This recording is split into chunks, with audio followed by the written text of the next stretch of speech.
90 দশকের জনপ্রিয় অভিনেতা নায়ক রিয়াজ আহমেদ মারা গিয়েছে। সাম্প্রতিক সোশ্যাল মিডিয়াতে এমনই কথা গণমাধ্যমে উঠে এসেছে, কিন্তু কোথা থেকে এমন সূত্র, কোথা থেকে এমন নিউজ ভাইরাল হয়েছে তা এখন পর্যন্ত কেউ জানতে পারেনি।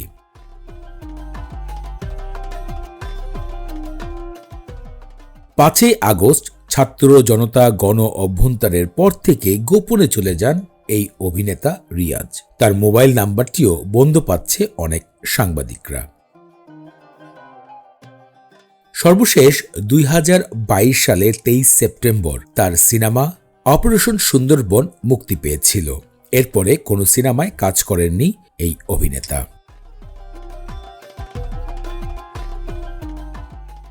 তবে সাম্প্রতিক তারই খুব কাছের কিছু মানুষ গণমাধ্যমে নিশ্চিত করেছেন অভিনেতা রিয়াজ সুস্থ এবং ভালোই আছেন। রাজনীতির সাথে জড়িত থাকার কারণে তিনি বর্তমানে একটু সামাজিক যোগাযোগ মাধ্যম এবং সকলের কাছ থেকে আড়ালে থাকার চেষ্টা করছেন।